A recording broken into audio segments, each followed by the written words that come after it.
सभी को नमस्कार। मैं हूं शंकर गुरु। आइए करते हैं आज का सेशन शुरू।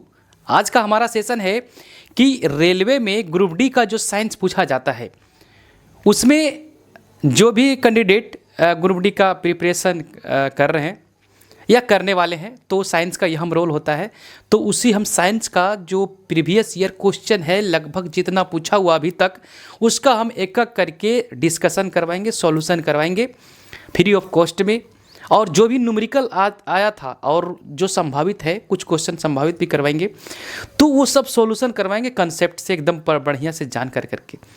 तो जितने भी विद्यार्थीगण हैं उनके लिए मैं ये सारा सेशन जो लाए हैं बहुत बेनिफिट होने वाला है, क्योंकि रेलवे में आप देख सकते हैं जाकर के कि 2018 का जो वैकेंसी था ग्रुप डी का उसमें बहुत सारा न्यूमेरिकल डाला था और जो भी क्वेश्चन ग्रुप डी में आया था साइंस में उसमें कंसेप्चुअल क्वेश्चन बहुत ज़्यादा पूछे गए थे।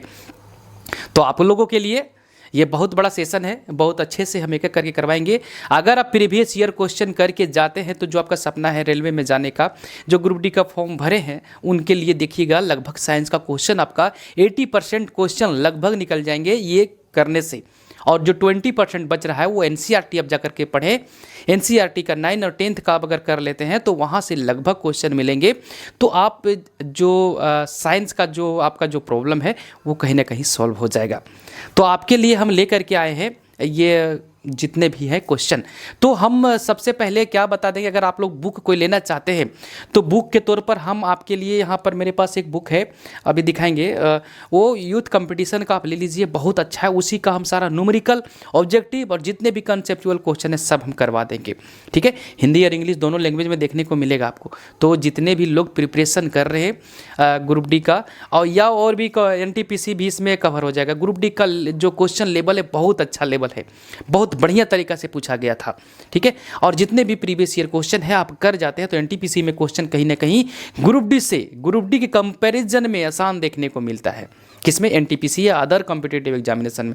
यहाँ तक कि जेई में भी देखिएगा जाकर के क्वेश्चन जो होते हैं वो बहुत अच्छे और एकदम मॉडरेट लेवल का होते हैं। तो हम लोग आज शुरू करते हैं फिजिक्स पोर्शन में। चालक वेग, स्पीड एंड वेलोसिटी और दूरी और विस्थापन सभी इसी में आ जाएंगे। इसका जितना भी क्वेश्चन है सारा हम लोग कर लेंगे। जितने भी इसमें न्यूमेरिकल आएंगे, जितने भी ऑब्जेक्टिव सब हम लोग एक करके करते हैं। चलिए आज हम लोग शुरू करते हैं एक नए सेशन और इसी प्रकार से चैप्टर वाइज हम लोग करेंगे, ठीक है। चैप्टर वाइज करेंगे, उसके बाद देखेंगे आपका जो भी प्रिपरेशन है एक अप लेवल तक, बढ़िया लेवल तक पहुंच जाएगा। तो चलिए हम लोग शुरू करते हैं, ज़्यादा देर नहीं करेंगे और ये सेशन शुरू करेंगे हम लोग। तो सेशन में क्वेश्चन नंबर 1 हम लोग आज जो देखेंगे यहाँ पर क्वेश्चन नंबर 1 जो है वो क्या है कि डैश वह भौतिक राशि जो कभी भी ऋणात्मक नहीं हो सकती है। अब कौन वो भौतिक राशि है जो कभी भी ऋणात्मक नहीं हो सकती है? तो वो ऑप्शन देखेंगे कि ऋणात्मक वाला कौन सा है और धनात्मक वाला कौन सा है। तो सब हम एक करके भी चर्चा करते हैं। सबसे पहले अगर बात करेंगे तो दूरी का देख सकते हैं, ये जो दूरी दे के रखा है, ये दूरी का अगर हम बात करेंगे तो दूरी जो होता है वो हमेशा धनात्मक होती है। अब दूरी का परिभाषा क्या है कि वास्तविक रास्ता पर जो भी वस्तु अपना पाथ को तय करता है, अपना रास्ता को तय करता है वास्तविक में, ये काल्पनिक नहीं हो सकता है। जो वास्तविक में कोई वस्तु चला, मान लीजिए एक वस्तु यहाँ से ए से चला और यहाँ आके आया बी तक, ठीक है, बी तक। तो यहाँ से ए से बी तक जो रास्ता गया यही हमारा मान लीजिए 2 मीटर का दूरी, 2 मीटर का ये रास्ता तय किया तो ये 2 मीटर इसके लिए दूरी हो जाएगा, ठीक है। तो दूरी जो होता है हमेशा धनात्मक होती है, दूरी जो होता है हमेशा पॉजिटिव होता है। और इसका एसआई मात्रक जो होगा मीटर होगा। एसआई मात्रक अगर बात करेंगे तो क्या होगा? मीटर होगा। दूरी का एसआई मात्रक मीटर होता है, ठीक है।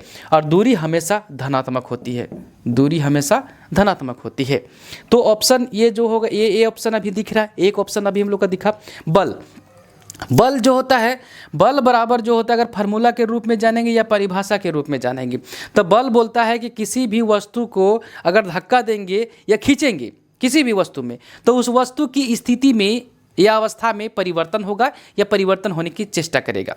ये दो कंडीशन देता है बल अगर किसी वस्तु पर लगा, जैसे किसी बक्सा में अगर हम धक्का देंगे या बक्सा को खींचेंगे तो हो सकता है कि बक्सा अपना स्थिति को बदल ले, अवस्था को बदल ले, या ऐसा भी हो सकता है कि अपनी अवस्था को नहीं बदले, तो उस कंडीशन में भी बल लगा है। ठीक है, तो बल बराबर अगर फार्मूला के रूप में देखेंगे तो एफ से सूचित करते हैं, और बल बराबर होता है द्रव्यमान गुने त्वरण, एम होता है द्रव्यमान और ये होता है त्वरण। ठीक है, तो यहाँ पर क्या है, एक्सेलरेशन जो ये जो त्वरण है, त्वरण का मान 0 हो सकता है, त्वरण का मान 0 हो सकता है, त्वरण का मान ऋणात्मक हो सकता है और त्वरण का मान धनात्मक हो सकता है, जिसके कारण बल जो है वो चेंज हो जाता है। तो बल का मान 0 हो सकता है किसके वजह से, त्वरण की वजह से। ठीक है, और बल का मान धनात्मक हो सकता है, बल का मान ऋणात्मक भी हो सकता है। और ये जो द्रव्यमान है, द्रव्यमान कभी भी शून्य नहीं होता है, द्रव्यमान कभी भी शून्य नहीं होता है, द्रव्यमान का मान हमेशा कुछ ना कुछ होगा।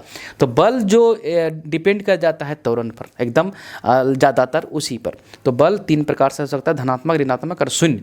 तो बल तो शून्य हो सकता है, ऋणात्मक हो सकता है, और त्वरण तो ऋणात्मक धनात्मक सब हो सकता है। अगर बल का और चर्चा करेंगे तो SI मात्रक होता है न्यूटन, बल का SI मात्रक न्यूटन। अब त्वरण का बात कर लेते हैं। त्वरण का अगर हम बात करेंगे तो त्वरण में जो होता है सूचित करते हैं ए से, और त्वरण बराबर होता है वेग में परिवर्तन, त्वरण जो होता है वेग में परिवर्तन बटा समय। वेग में परिवर्तन की दर मतलब समय होता है, वेग में परिवर्तन की दर को क्या कहते हैं, त्वरण कहते हैं, जिसको सूचित करते हैं ए से, फार्मूला के केस में देखेंगे ए बराबर v माइनस यू बटा टी। भी क्या हो गया, अंतिम वेग, भी क्या हो गया यहाँ पर अंतिम वेग, और यू हो गया प्रारंभिक वेग और टी हो गया समय। तो त्वरण जो निकल के आता है ये बराबर v minus you upon T, ये त्वरण निकल के आया। त्वरण का SI मात्रा का बात करेंगे तो मीटर प्रति सेकंड स्क्वायर। त्वरण शून्य हो सकता है, त्वरण धनात्मक हो सकता है, त्वरण ऋणात्मक हो सकता है। तो त्वरण जो है प्लस हो सकता है, शून्य हो सकता है और ऋणात्मक हो सकता है। ठीक है, और वेग जो भी है, वेग हमारा 2 प्रकार के होता है, देख सकते हैं, अंतिम वेग और प्रारंभिक वेग। और वेग का SI मात्रक जो होता है मीटर प्रति सेकेंड, वेग जो होता है मीटर प्रति सेकेंड। तो वेग ऋणात्मक हो सकता है, वेग ऋणात्मक हो सकता है, वेग शून्य भी हो सकता है और वेग धनात्मक भी हो सकता है। तो धनात्मक हो सकता है, शून्य हो सकता है, ऋणात्मक। बल भी हो सकता है धनात्मक, 0, शून्य और ऋणात्मक। तो चारों ऑप्शन में आप देख सकते हैं दूरी जो होता है हमेशा धनात्मक होती है।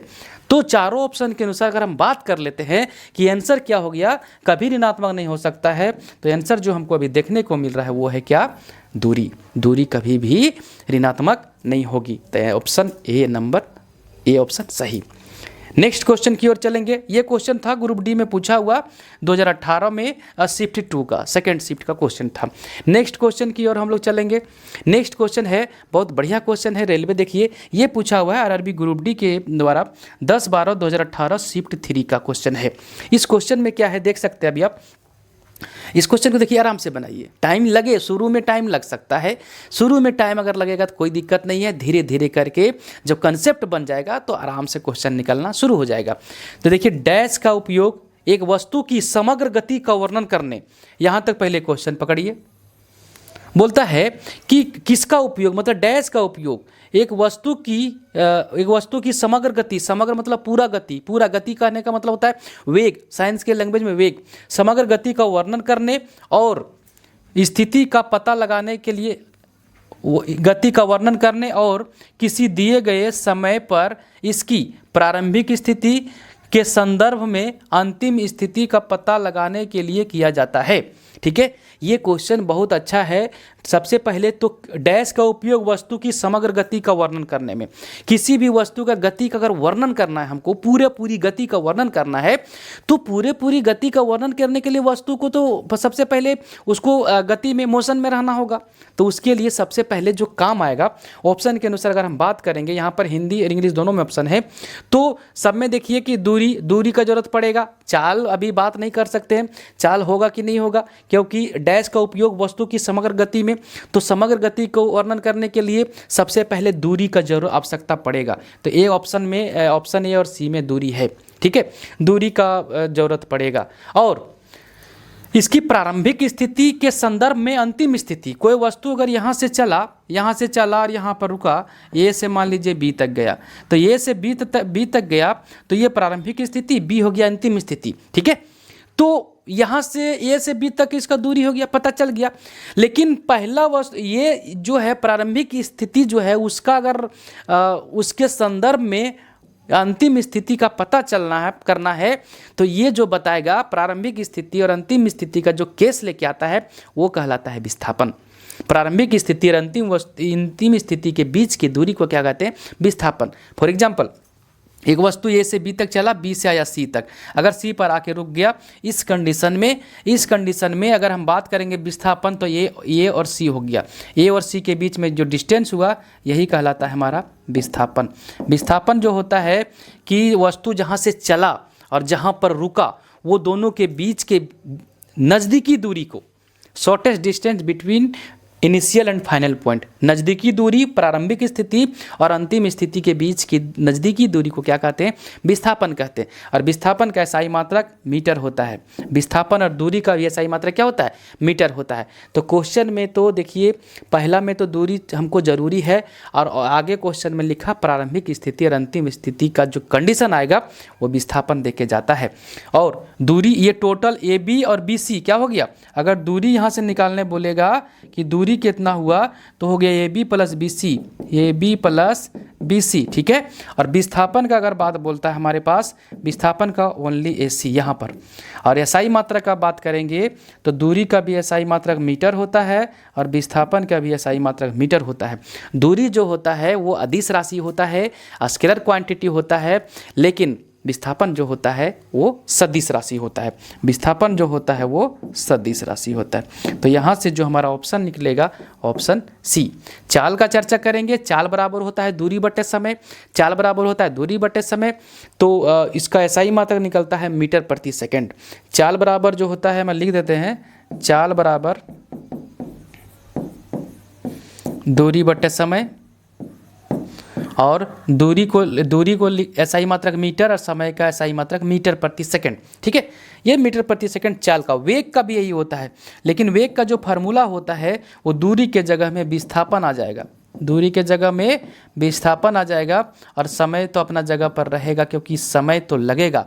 किसी भी वस्तु का अगर कोई क्वांटिटी है तो उसमें अगर मूवमेंट हो रहा है या नहीं भी हो, समय तो लगेगा। तो समय विस्थापन बटे समय, तो विस्थापन का SI मात्रक मीटर और समय का SI मात्रक सेकंड, तो मीटर प्रति सेकंड। तो चाल और वेग का SI मात्रक समान होता है।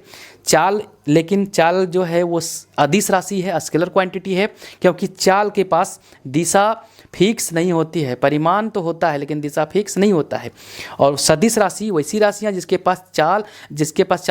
पास दिशा और परिमाण दोनों हो, वो कहलाता है सदिश राशि। तो वेग हो गया सदिश राशि यहाँ पर, और वेग चर्चा कर लिए, चाल भी कर लिए। और विस्थापन के पास दिशा निश्चित होती है, एकदम दिशा मान लीजिए एकदम निश्चित है, एकदम फिक्स दिशा है, तभी वो विस्थापन कहलाएगा। अन्यथा दिशा बदलेगा बार बार तो वो दूरी कहलाएगा।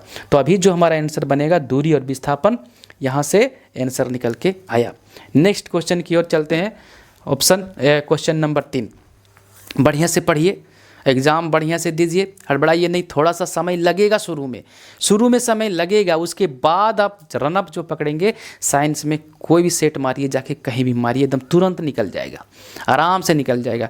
और अगर आपको और स्मूथनेस चाहिए तो अगर नोट बना के रखे होंगे तो नोट पढ़िए, नहीं तो जितने क्वेश्चन का डिस्कशन दे रहे हैं उस क्वेश्चन को आप एक जगह में जितने भी सारे चीज़ आ रहे हैं कलेक्शन करके रखिए, आपको बहुत फायदा होने वाला है।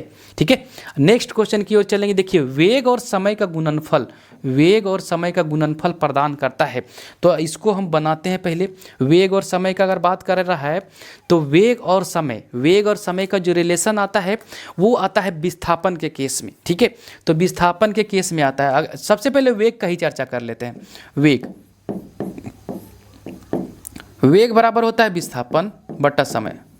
विस्थापन की दर को वेग कहते हैं, और विस्थापन यही कहलाता है। विस्थापन की दर मतलब समय। तो विस्थापन की दर को क्या कहते हैं, वेग कहते हैं। ठीक है, और दूरी बटे समय रहता तो चाल हो जाता, दूरी बटे समय होता तो चाल हो जाता, लेकिन अभी वेग और समय का चर्चा किया है। तो वेग और समय का गुणनफल अगर हम बात कर रहा है क्वेश्चन, तो यहाँ से देखिए क्रॉस गुना करिए वेग और समय, यहाँ से जो निकल के आएगा वेग और गुना समय, ये निकल के आएगा।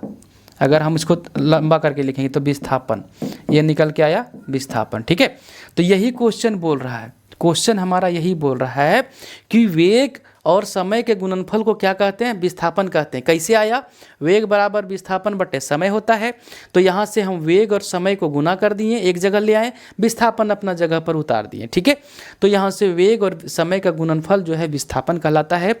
जो हमारा अभी क्वेश्चन पूछ रहा है वो क्या बनेगा, वो बनेगा हमारा आंसर जो बनेगा ऑप्शन बी बनेगा। ठीक है, और दूरी के बारे में चर्चा किए हैं कि कोई भी वस्तु वास्तविक पाथ पर चलेगा, जितना वो तय किया रास्ता को वही उसका दूरी कहलाता है। ठीक है, और संवेग का बात करेंगे तो संवेग अगर हम यहाँ चर्चा कर लेते हैं, संवेग अगर चर्चा करेंगे तो संवेग बराबर होता है, लिख देते हैं देखिएगा, संवेग बराबर होता है द्रव्यमान m इंटू v, द्रव्यमान गुना वेग होता है संवेग। संवेग को सूचित करते हैं p से, सूचित करते हैं p से। ठीक है, तो p बराबर m भी इसके SI मात्रा का अगर बात करेंगे तो kg, द्रव्यमान का kg, और वेग जो है मीटर प्रति सेकंड, तो SI मात्रक जो आएगा हमारा संवेग का वो आएगा kg मीटर प्रति सेकंड। ठीक है, और द्रव्यमान गुना वेग का जो गुणनफल होता है वो संवेग कहलाता है फार्मूला के केस में। लेकिन परिभाषा अगर बोलता है, वैसे तो परिभाषा हर जगह मिलेगा कि द्रव्यमान और वेग के गुणनफल को क्या कहते हैं, संवेग, लेकिन जो गति की मात्रा को बताता है वही संवेग कहलाता है। अमाउंट ऑफ मोशन को जो डील करता है, जो हमको देता है गति की मात्रा, वो संवेग कहलाता है। और फार्मूला के रूप में द्रव्यमान और वेग का गुणनफल संवेग कहलाता है। ये जो राशि है वो सदिश राशि है। संवेग जो राशि है वो कौन सा राशि है, सदिश राशि है, सदिश राशि है। ठीक है, सदिश राशि है। और गति जो है, गति जो साइंस के केस में कहलाता है कि गति किसको बताता है, तो गति जो बताता है वेग को बताता है, वेलोसिटी को बताता है। अभी आगे एक क्वेश्चन है गति का, उसका बहुत अच्छा से जानकारी देंगे। फिलहाल अभी जो आंसर बन के निकला वो विस्थापन, यहाँ से पूरा डील हो गया। चारों ऑप्शन आपको क्लियर करवाते थे। The product of velocity and time gives क्या जो देगा, डिस्प्लेसमेंट देगा। ठीक है, स्पीड का चाल, स्पीड जो देखिए गति के बारे में बता रहा है, स्पीड वेग को भी डिटरमाइन करता है, ये बताता है। तो ये बहुत सारा क्वेश्चन देखने को मिलेगा। ये स्पीड लिखता है इंग्लिश में, गति लिखता है तो वेग और चाल दोनों सेम चीज़ है, बस उसमें दिशा का अलग कहानी है। चारों ऑप्शन हो गया। ये ग्रुप डी का क्वेश्चन है 25/9/2018 शिफ्ट 1 का। नेक्स्ट क्वेश्चन हम लोग चलेंगे 4 नंबर। क्या है, यदि किसी वस्तु द्वारा तय की गई दूरी 0 है तो वस्तु का विस्थापन कितना होगा। वस्तु के द्वारा तय की गई दूरी 0 है, वस्तु जो है वो जो तय की गई दूरी ही 0 है, वस्तु जो है वो दूरी तय ही नहीं किया, तो उसमें विस्थापन वेग कुछ भी पूछेगा, कुछ होगा नहीं होगा। क्यों, क्योंकि एक वस्तु यहाँ था और ये वस्तु ये पोजीशन पर ही रहा, ये चला ही नहीं, वस्तु चला ही नहीं, दूरी 0 हुआ, क्योंकि ये जब यहाँ घसका ही नहीं, मतलब अपने वस्तु विराम की अवस्था में है, स्थिर की अवस्था में है, विरामावस्था में है, विश्राम की अवस्था में। इसका मतलब ये वो हुआ, तय की गई दूरी 0 है, इसका मतलब जो वस्तु है वो विश्राम अवस्था में है या विरामावस्था में है। यही क्वेश्चन पूछ रहा है। तो विरामावस्था में रहेगा या विश्राम अवस्था में, दूरी तय किया ही नहीं, 0 है, तो इस कंडीशन में जो वस्तु का विस्थापन होगा वो कितना होगा, 0 होगा। वस्तु का विस्थापन कितना होगा, वो भी तो 0 होगा, क्योंकि विस्थापन बोलता है जहाँ से वस्तु चला और फिर जहाँ रुका, तो वस्तु तो चला ही नहीं, तो फिर विस्थापन पूछे चाहे कुछ भी पूछे, कोई होने का संभावना नहीं है। ठीक है, तो अभी तो ऑप्शन बी ऑप्शन सही है, और कोई बताने वाला है नहीं इसमें जो बता देते। हाँ, विस्थापन जो होता है वो 0 हो सकता है, धनात्मक हो सकता है, ऋणात्मक हो सकता है। विस्थापन तीनों कंडीशन में हो सकता है। विस्थापन जो है वो धनात्मक हो सकता है, 0 हो सकता है, ऋणात्मक हो सकता है। और विस्थापन एक सदिश राशि है, और विस्थापन का SI मात्रक जो होता है वो मीटर होता है। ठीक है, विस्थापन सदिश राशि है और विस्थापन का SI मात्रक होगा वो मीटर होगा। तो ये हमारा क्वेश्चन देखिए 14/8/2018 शिफ्ट 3 का क्वेश्चन है, पूछा हुआ है RRB ग्रुप डी के द्वारा। तो इस प्रकार से भी क्वेश्चन देखने को मिले हैं। तो कंसेप्ट अगर हमारे पास है तो किसी प्रकार से भी क्वेश्चन दे, हम लोग बना के निकल जाएंगे। नेक्स्ट क्वेश्चन की ओर चलेंगे हम लोग। नेक्स्ट क्वेश्चन है कि देखिएगा, नेक्स्ट क्वेश्चन हम इसको डील कर रहे हैं, बहुत सारा लंबा क्वेश्चन लिखा हुआ है। आरआरबी ग्रुप डी 10/12/2018 शिफ्ट 3, ये भी ग्रुप डी का क्वेश्चन है। कितना अच्छा तरीके से क्वेश्चन पूछा है, देखिए बनाते हैं। एक वस्तु को ऊपर की ओर फेंका जाता है, ठीक है, एक वस्तु को ऊपर की ओर फेंका जाता है, यहाँ से ग्राउंड से, ठीक है, ऊपर की ओर फेंका गया। यह 100 मीटर की ऊंचाई प्राप्त करता है, ये 100 मीटर की ऊंचाई प्राप्त किया, 100 मीटर की ऊंचाई प्राप्त किया, ठीक है, 100 मीटर ऊपर गया और फिर फेंकने वाले के पास वापस जाता है। ये इधर से गया, ठीक है, इधर से गया और फिर लौट के वापस आ गया, फिर लौट के यहीं पर आ गया वापस। तो वस्तु यहाँ तक मान लीजिए गया था, ऐसे गया फिर वापस आ गया, तो जहाँ से चला था वहीं आ गया। जैसे हम एक पेन को फेंकेंगे ऊपर, फिर मेरे हाथ में आ जाएगा, तो 100 मीटर गया और फिर 100 मीटर आया, तो 200 मीटर, मतलब दूरी पूछता तो 200 मीटर। अगर दूरी पूछता इस कंडीशन में, तो दूरी जो पूछता था हम बना देते। दूरी अगर पूछता तो 100 + 100 गया 100 आया, कितना मीटर, 200 मीटर। लेकिन विस्थापन पूछ रहा है, तो विस्थापन अगर हमसे क्वेश्चन पूछेगा तो प्रारंभिक बिंदु और अंतिम बिंदु एक ही जगह में हो गया। तो प्रारंभिक बिंदु मतलब यहाँ से चला और फिर यहीं आ गया, तो दोनों के बीच में तो कोई दूरी नहीं रहा, मतलब कोई विस्थापन नहीं हुआ, तो विस्थापन इस कंडीशन में 0 होगा। जहाँ से चला और वहीं अगर वापस आ गया वस्तु, उस कंडीशन में विस्थापन का मान कितना होगा, 0 होगा। तो वस्तु का वास्तविक विस्थापन 50 मीटर है, नहीं, जहाँ से चला वहीं आ गया, तो विस्थापन 50 मीटर कैसे, गलत। वस्तु द्वारा तय की गई कुल दूरी 0 है, नहीं, ये भी ऑप्शन सही नहीं है। 0 दूरी कभी 0 हो ही नहीं सकता है इस कंडीशन में। इस कंडीशन में जब वस्तु चल रहा है तो यहाँ 0 कैसे होगा, ऊपर गया आया। वस्तु का वास्तविक विस्थापन 100 मीटर, नहीं, अगर ये वस्तु यहीं रह जाता तब विस्थापन कितना होता, 100 मीटर, और दूरी भी होता 100 मीटर। तो ऑप्शन सी भी गलत है। वस्तु का वास्तविक विस्थापन 0 है, बिल्कुल 0 है। वास्तविक विस्थापन कितना है, 0 है। कहाँ से निकाले, देखिए निकाल दिए, यहाँ गया और फिर यहीं आ गया। अगर यहीं आ गया तो एक ही, दोनों बिंदु, प्रारंभिक बिंदु और अंतिम बिंदु दोनों एक ही जगह पर है, इसीलिए 0 हो जाएगा विस्थापन। चलिए नेक्स्ट क्वेश्चन की ओर।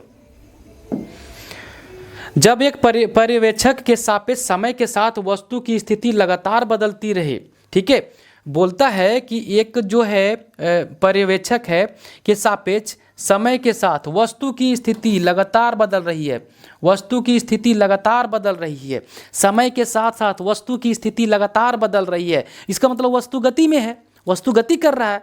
जैसे देखिए, आप अपने जगह पर बैठे हैं और हम देखिए इधर इधर चल रहे हैं, तो आपके सापेक्ष हम गति में हैं, आपके सापेक्ष हम क्या है, गति में हैं, हम गति कर रहे हैं, तो वस्तु जो होगा वो गति कर रहा है। तो कहा जाता है कि वह 0 वेग पर है क्या, हम वेग, देखिए तो अभी मेरा वेग 0 है क्या, नहीं, मेरे पास वेग है, मेरे पास वेग है। समय के साथ स्थिति बदल रहा है, नहीं बदलता। अब अभी बोलता तब हमारे पास वेग 0 है, लेकिन जब हम बदल रहे हैं, स्थिति को बदल रहे हैं बार बार, तो हम बोलेंगे ना कि हम अपना जो स्थिति बदल रहे हैं तो हमारे पास गति है। तो ऑप्शन ये सही नहीं है। कहा जाता है कि वह गतिशील है, हाँ, वो हम गतिशील हैं। क्यों, क्योंकि लगातार स्थिति बदल रही समय के साथ। तो ये ऑप्शन बी सही है। कहा जाता है कि उसने कुछ दूरी तय की है, ये भी सही है, कुछ दूरी तय किया है, अब स्थिति बदल रहा है तो। और कहा जाता है कि वह आराम की स्थिति में नहीं है, क्योंकि समय के साथ वस्तु बदल रही। तो ऑप्शन बी और सी बहुत अच्छा लग रहा है, लेकिन दोनों में अगर चूज करने के लिए बोलेगा कि बेस्ट ऑप्शन का आंसर दीजिए, तो कहा जाता है कि वह गतिशील में है, मतलब वस्तु गतिशील में है, गति में है, यही परिभाषा है इसका। और दूरी तो तय करेगा, कुछ तो दूरी तय करेगा गति में, लेकिन बेस्ट ऑप्शन जो बनेगा, अगर छांटने के लिए दे दिया तो ऑप्शन बनेगा बी। कूट बना देता कि बी और सी और डी, तब हम देखते। तो ये भी ग्रुप डी का क्वेश्चन है, 31/10/2018 का शिफ्ट 3 का। देखिए इस प्रकार से भी क्वेश्चन पूछे जाते हैं रेलवे में, ग्रुप डी में। बताइए, इतना अच्छा कन्फ्यूजन, बहुत स्टूडेंट सी ऑप्शन मार के भी चले जाते हैं। तो बहुत अच्छे क्वेश्चन पूछे जा रहे हैं, इस प्रकार से बना लीजिए। आपको हम विश्वास दिलाते हैं कि देखिएगा आपका एग्ज़ाम बहुत अच्छे से निकल जाएगा। हमारा एएलपी और जेई निकलने का वजह जो है वो साइंस है मेन वजह। तो कहीं ना कहीं साइंस हम आपको बढ़िया पढ़ाएंगे, बहुत अच्छा से पढ़ाएंगे। ये मत देखिए कि कितना हम टाइम लग जा रहा है, थोड़ा टाइम लग रहा है आप लोग के लिए, टाइम देने निकालने के लिए तुरंत निकाल देते हैं इसको। अगर आपको जल्दी पढ़ना है तो आप 2x में बढ़ा करके 3x में देख सकते हैं जितना देखना है। लेकिन जो लोग को कुछ करना है, नौकरी लेना है, तो थोड़ा सा टाइम दीजिए। एक बार टाइम दीजिएगा, आराम से सारा क्वेश्चन सेट में भी मिलेगा, तुरंत बनेगा। ठीक है, चलिए नेक्स्ट क्वेश्चन की ओर। एक चालक समान गति से अपनी कार को चलाता है और 60 सेकंड में 288 मीटर की दूरी तय करता है। गति ज्ञात करें। गति कहने का मतलब होता है चाल या वेग, लेकिन अगर आप यहाँ कुछ बात नहीं किया तो गति कहने का मतलब चाल ही निकालिए। ठीक है, तो अगर देखिएगा यहाँ इंग्लिश में जो दिया फाइंड द स्पीड, तो स्पीड फाइंड करना है मतलब चाल। तो स्पीड निकालने के लिए, चाल निकालने के लिए हमारे पास जो फार्मूला होता है, चाल बराबर होता है दूरी बटा समय। दूरी बटे समय। देखिए न्यूमेरिकल बनाने के लिए सबसे पहले दिया क्या है और निकालना क्या है, ये जिस दिन पकड़ लिए ना आप, न्यूमेरिकल एक भी नहीं छूटेगा। सबसे पहले हमारे पास अगर बहुत जल्दी बनाना है तो दिया क्या है, दिया क्या है, उसके बाद और जल्दी बनाना है तो निकालना क्या है। तो निकालना क्या है, गति। अब नहीं समझ पा रहे तो इंग्लिश पढ़ लिए, फाइंड द स्पीड। स्पीड निकालना है तो स्पीड निकालने के लिए हमारे पास एक ही फार्मूला, चाल बराबर दूरी बटा समय। तो चाल बराबर मतलब चाल निकालना है, दूरी का जरूरत पड़ेगा और समय का। क्या दूरी दिया हुआ है क्या, एक चालक समान गति से अपनी कार को चलाता है, ठीक है चलाने दीजिए, चला रहा है, और 60 सेकंड में टाइम दे दिया। ये 60 सेकंड जो दिया वो क्या दिया, टाइम दे दिया। और 288 मीटर की दूरी, 288 मीटर की ये दे दिया डिस्टेंस s।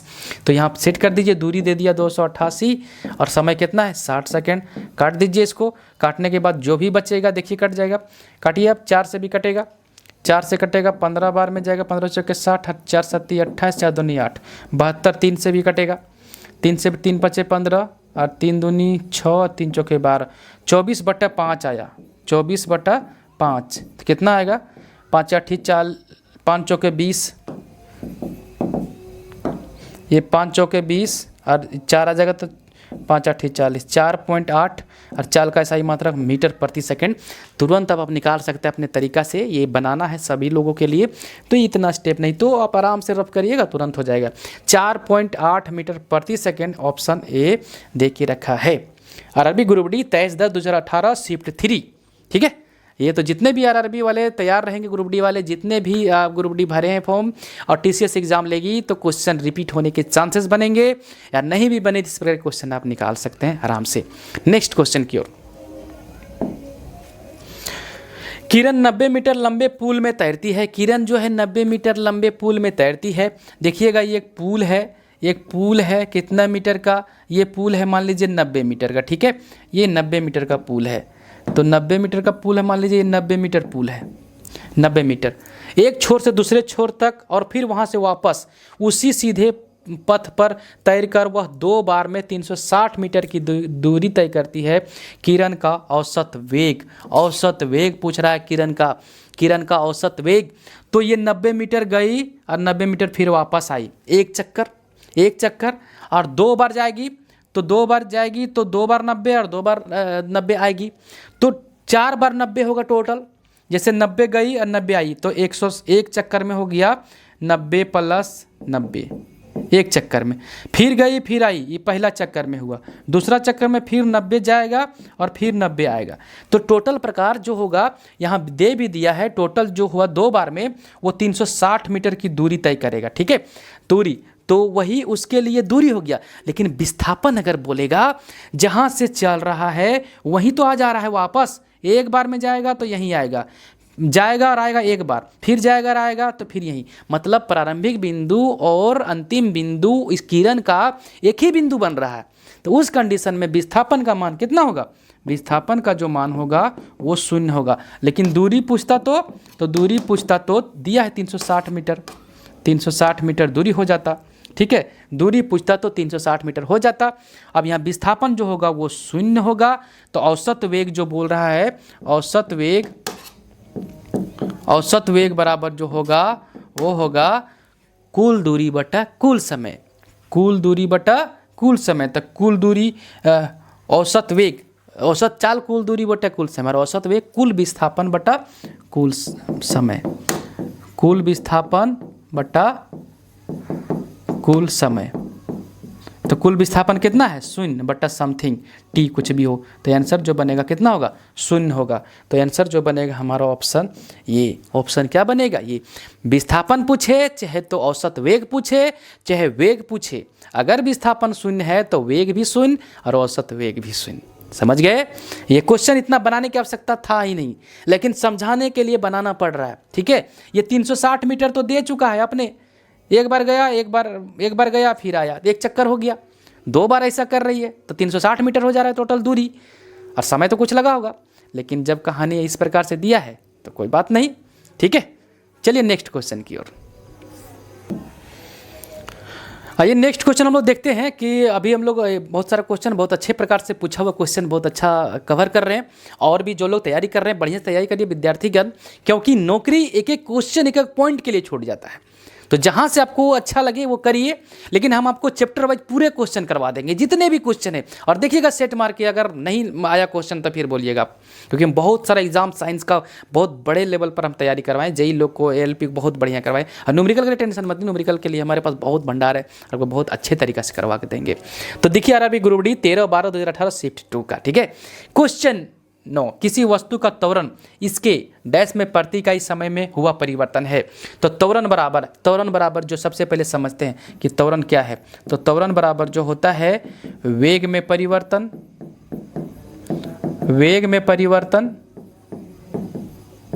बटा समय। ठीक है, वेग में परिवर्तन बटा समय। त्वरण जो होता है वेग में परिवर्तन की दर मतलब समय, वेग में परिवर्तन की दर को त्वरण कहते हैं। त्वरण को डिनोट करते हैं ए से, और फार्मूला वेग में परिवर्तन v माइनस यू बटा टी। यहाँ पर v जो है वो हो गया अंतिम वेग, ठीक है, v जो हो गया अंतिम वेग, और u हो गया प्रारंभिक वेग, और t हो गया समय, और ये जो हो गया त्वरण। तो ये एक फार्मूला के रूप में एक देखने को हमको ये मिलता है। ये वाला चीज़ देखिए बड़ी इंपॉर्टेंट है। तो किसी वस्तु का त्वरण, ठीक है, त्वरण इसके किसके मतलब क्या, डैश में प्रति इकाई समय मतलब नीचे, और किसका वेग, तो यहाँ क्या लिखाएगा वेग। तो आंसर जो बनेगा वेग में परिवर्तन, वेग में प्रति इकाई समय में हुआ परिवर्तन है। तो प्रति इकाई में क्या समय और किस में परिवर्तन हो रहा है, तो वेग में। तो ऑप्शन जो बनेगा हमारा यहाँ जो निकल के आएगा वो बनेगा वेग। ठीक है, वेग। बल का चर्चा कर लिए थे, बल का चर्चा, बल बराबर होता है द्रव्यमान गुने त्वरण। बल बराबर जो होता है सूचित करते हैं एफ से, और एफ बराबर होता है द्रव्यमान गुने त्वरण। SI मात्रक न्यूटन, और एक और होता है kg मीटर प्रति सेकंड स्क्वायर, यहाँ से निकालेंगे kg और त्वरण का मीटर प्रति सेकंड स्क्वायर। तो बहुत बार ये क्वेश्चन देखने को मिलेगा कि बल का SI मात्रक न्यूटन ना दे करके ऑप्शन में ये सेट करके रखेगा। ठीक है, एकदम सेट कर रखेगा, kg मीटर प्रति सेकंड स्क्वायर सेट कर देगा, आप न्यूटन ढूंढते रहेंगे। तो जो लोग के पास फार्मूला तैयार है वो बना के निकल जाएंगे। और संवेग जो होता है वो P से सूचित करते हैं, संवेग को सूचित करते हैं P से, और P बराबर होता है द्रव्यमान गुने वेग, और इसका जो होता है SI मात्रक kg मीटर प्रति सेकंड, द्रव्यमान का kg और वेग का मीटर प्रति सेकंड। अब बीमा निकाल लीजिएगा इसी पर सेट करके, ml T−1। ठीक है, तो यहाँ से संवेग एक सदिश राशि है, और विस्थापन जो होता है वो धनात्मक ऋणात्मक शून्य हो सकता है, और बल भी धनात्मक ऋणात्मक शून्य हो सकता है। विस्थापन जो होता है जो प्रारंभिक स्थिति और अंतिम स्थिति, यहाँ से वस्तु चला और यहाँ के रुका, तो ये प्रारंभिक और अंतिम स्थिति के बीच की दूरी को विस्थापन कहते हैं। और विस्थापन जो होता है उसका दिशा एक निश्चित होता है, तभी तो सदिश हुआ। और वेग भी सदिश राशि, इसमें सारे सदिश राशि हैं, चारों सदिश राशि है। तो अभी जो ऑप्शन बनेगा वो वेग का बनेगा। नेक्स्ट क्वेश्चन की ओर चलते हैं। हड़बड़ाना नहीं है विद्यार्थीगण, आराम से तैयारी करिए, आराम से हम आपके लिए लाते रहेंगे सेशन। बढ़िया से पढ़िए, सारा एक चैप्टर का पूरा करवा के न्यूमेरिकल ऑब्जेक्टिव सब एक ही जगह आपको वीडियो बना देंगे, और प्लेलिस्ट के तैयार कर देंगे आपको साइंस का, ताकि एग्ज़ाम में आप पढ़ेंगे इसको बढ़िया से कर लीजिएगा। और नौकरी के लिए अगर इच्छा रखते हैं तो ज़रूर पढ़िए साइंस।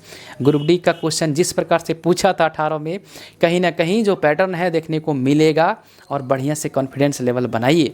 ठीक है, और मैथ रीजनिंग आप लोग बढ़िया है, टाइट रहा है आप लोग का, बढ़िया रहता है, उसको भी बढ़िया से करते रहिए, रिवीजन करते रहिए। और हम लोग अब चलेंगे नेक्स्ट क्वेश्चन की ओर। नेक्स्ट क्वेश्चन बनाएंगे विद्यार्थीगण, कैसे बनाएंगे, फ्रेम के संदर्भ में जो समय का फंक्शन है, ठीक है, एक वस्तु की स्थिति में परिवर्तन की दर, ठीक है, एक वस्तु की स्थिति जो है, एक वस्तु की स्थिति में परिवर्तन की दर उसे क्या कहा जाता है? तो वस्तु की स्थिति कहने का मतलब हो गया कि उसकी अवस्था परिवर्तन की दर। ठीक है, तो ये जो क्वेश्चन बनेगा, अगर किसी भी वस्तु की स्थिति में टाइम के साथ परिवर्तन हो रहा है, ठीक है, तो वो कहलाता है, स्थिति कहने का मतलब अवस्था बोलिए, तो वो यहाँ के अनुसार जो बनेगा ऑप्शन के अनुसार वेग बराबर होता है विस्थापन बटे समय। विस्थापन को ही स्थिति बोला जाता है, विस्थापन को ही स्थान बोला जाता है। तो अभी पढ़ाएंगे, जब क्या पढ़ाएंगे गुरुजी? गति का तीनों समीकरण। गति का पहला समीकरण किसका संबंध बताता है? वेग और समय का बताता है। कैसे बताता है ये भी बताएंगे। फिर पढ़ेंगे गति का दूसरा समीकरण, s बराबर ut plus half at square. तो s क्या है? विस्थापन है, लेकिन संबंध में विस्थापन लिखा हुआ नहीं आएगा, स्थिति और समय को बताएगा। कैसे बताएगा उस पर विशेष प्रकार से चर्चा करेंगे। रटने की आवश्यकता नहीं है, रटना मना है। ठीक है, रटने की आवश्यकता नहीं है, बिल्कुल नहीं रटना है। साइंस में रटने देंगे नहीं, साइंस में रटने नहीं देंगे, ये मेरा चैलेंज है। यहाँ देखिए, एक वस्तु की स्थिति में परिवर्तन की दर, इतने हमको क्वेश्चन, ये सब मतलब उतना नहीं है, वो मेन इंपॉर्टेंट है। वस्तु की स्थिति में परिवर्तन, वस्तु की स्थिति में परिवर्तन, ठीक है, स्थिति में परिवर्तन होगा, स्थिति में परिवर्तन होगा किसके सापेक्ष? समय के सापेक्ष। और स्थिति को बोलते हैं विस्थापन। स्थिति को बोलते हैं विस्थापन ही बोला जाता है, स्थिति को विस्थापन बोला जाता है। समय के साथ विस्थापन बटे समय को क्या कहा जाता है? जोर से बोलो, अरे जोर से बोलिए, क्या विस्थापन बटे समय क्या कहा जाता है? वेग कहा जाता है। क्या कहा जाता है? वेग। स्थिति बोले चाहे विस्थापन बोले, दोनों क्या है? सेम है। स्थिति बोले चाहे विस्थापन बोले, दोनों क्या है? सेम है। ठीक है, तो एक वस्तु की स्थिति में परिवर्तन की दर, स्थिति में परिवर्तन हो रहा है किसके तुलना में? समय के सापेक्ष। समय दर मतलब समय होता है, दर मतलब क्या होता है? समय। उसे क्या कहा जाता है? तो स्थिति के बटा समय को ही वेग कहेंगे, या तो स्थिति को विस्थापन लिख दीजिए। अब समझ में आ गया, विस्थापन बटे समय क्या हो गया? वेग। ठीक है, और यांत्रिकी होता है मैकेनिकल, यांत्रिक ऊर्जा बोल सकते हैं। जो गतिज ऊर्जा और स्थितिज ऊर्जा है वो यांत्रिकी ऊर्जा का हो जाता है। ठीक है, यांत्रिकी का मशीनरी बोलिए, इस टाइप का यांत्रिकी। और जैसे इस जो मैकेनिकल काम कर रहे हैं वही यांत्रिकी कहलाती है, मैकेनिकल। वेक्टर मतलब होता है सदिश, वेक्टर मतलब होता है सदिश, इसका हिंदी नाम जो है वो सदिश है। तो सदिश जो होता है वो क्या होता है? सदिश राशि का बात करेंगे तो वैसा भौतिक राशि जिसके पास दिशा के साथ साथ परिमाण हो, दिशा एकदम निश्चित हो और परिमाण भी हो, तभी कहलाएगा वो वेक्टर। और परिमाण मतलब कोई भी वस्तु कितना मात्रा में है वही परिमाण कहलाता है। जैसे मेरा वेट मान लीजिए 60 kg है, तो 60 क्या है? अमाउंट है, क्वांटिटी है, परिमाण है। What is 60? मेरा 60 क्या? केजी क्या बता रहा है? परिमाण को बता रहा है, परिमाण को बता रहा है। कितना कोई भी चीज़ मात्रा में, कोई भी चीज़ कितना मात्रा में बना है वही परिमाण है। जैसे बोलता है ना, आप लोग सुने होंगे कि गुरुजी मेरा 60 kg वेट हो गया, या तो हम 50 न्यूटन का बल जो था वो आंसर में था 50 न्यूटन, तो 50 क्या है? परिमाण है। ठीक है, कोई भी चीज़ कितना मात्रा में बना है वही कहलाता है परिमाण। और वेग अभी जो है इसका आंसर बनेगा, वेग बराबर विस्थापन बटे समय, यही आंसर बनेगा। आरआरबी एनटीपीसी का क्वेश्चन है, ये देखिएगा 3/4/2016 का शिफ्ट 2 स्टेज 1, जैसे CBT 1 का है ना, CBT 1 का क्वेश्चन है ये। तो एनटीपीसी में भी इस प्रकार से क्वेश्चन एकदम बढ़िया देखने को मिलता है, लेकिन पकड़ना है लैंग्वेज को, इसके भाषा को पकड़ेंगे, सारा बन के निकल जाएगा। नेक्स्ट क्वेश्चन, समय के साथ किसी वस्तु का वेग दिखाने वाले ग्राफ को समय के साथ वस्तु का वेग समय के साथ दिखाएगा। तो ग्राफ का अगर बात करेंगे, इस प्रकार से ग्राफ है, ये ग्राफ है विद्यार्थीगण, देख लीजिए किसका? ये समय है, हाँ मैं समय हूँ, देख सुने होंगे ना, मैं समय हूँ, ये समय है, हाँ ये समय है, मान लीजिए ये ही समय है। किसके साथ? वेग के साथ। किसके साथ? वेग के साथ समय का जो ग्राफ बनेगा, मान लीजिए इस प्रकार से ग्राफ बना, ठीक है, इस प्रकार से ग्राफ बनेगा किसके साथ, वेग के साथ। वेग का ग्राफ समय के सापेक्ष बना, तो ये तो वेग समय ग्राफ हो गया। क्या हो गया, वेग समय ग्राफ। क्लास 9th का क्वेश्चन है, क्लास 9th का क्वेश्चन है। वेग और समय का ग्राफ दिखा रहा है, वेग और समय का ग्राफ दिखा रहा है, ठीक है। वेग और समय का ग्राफ दिखाएगा, क्या दिखाएगा, वेग और समय का ग्राफ। और वेग और समय का ग्राफ दिखाएगा तो ये क्या दिखाएगा, त्वरण दिखाएगा। ये क्या दिखाएगा, त्वरण दिखाएगा गुरुजी। कैसे दिखाएगा त्वरण, समय के साथ वेग में परिवर्तन, समय के साथ वेग में परिवर्तन हो रहा है, या समय के साथ वेग में कांस्टेंट हो, इस भी जितना रहेगा यहाँ और यहाँ दोनों को बटा कर दीजिएगा, वही निकल जाएगा आंसर। वेग बटा समय क्या होता है, त्वरण। वेग में परिवर्तन की दर को त्वरण कहते हैं। अभी जो है बहुत सिंपल क्वेश्चन था, ग्रुप डी का क्वेश्चन है 22/10/2018 का, शिफ्ट 1 का, कि समय के साथ किसी वस्तु का वेग, समय के साथ किसी वस्तु का वेग जो दिखाता है वही कहलाता है वेग समय ग्राफ। और वेग समय ग्राफ ना देता तो यहाँ पर त्वरण होता। और वेग, और यहाँ पर वेग विस्थापन भी हो सकता है, वेग गति हो सकता है, वेग दूरी, जो भी देगा आराम से निकल जाएगा क्वेश्चन। जो देगा ये दोनों का रिलेशन देगा, ठीक है। नेक्स्ट क्वेश्चन की ओर चलते हैं। औसत चाल और औसत वेग वस्तु की गति दर्शाता है, ठीक है। औसत वेग, देखिए विद्यार्थीगण, ऐसा क्वेश्चन है, कब का है, RRB group D 9/10/2018 shift 1। Group D का क्वेश्चन इस प्रकार से देता है, सोचने में मजबूर कर देता है, ठीक है। इस प्रकार से क्वेश्चन देता है, सोचने में मजबूर कर देता है। तो कैसे बनाएंगे गुरुजी, तो ऐसे बनाएंगे, देखेंगे क्या, हमको रटना नहीं है सर, रटना मना है आपको। कैसे रटना मना है गुरुजी, बोल तो दिए, औसत चाल और औसत वेग, ठीक है। दोनों का कंसेप्ट ले लीजिए, उसके बाद धुआं उड़ा देंगे क्वेश्चन का, उसके बाद क्वेश्चन बन जाएगा। औसत चाल और औसत वेग, औसत चाल बराबर जो होता है क्या हो जाएगा, कुल दूरी बटा कुल समय, कुल दूरी बटा कुल समय। और औसत वेग बराबर होता है, औसत वेग बराबर होता है कुल विस्थापन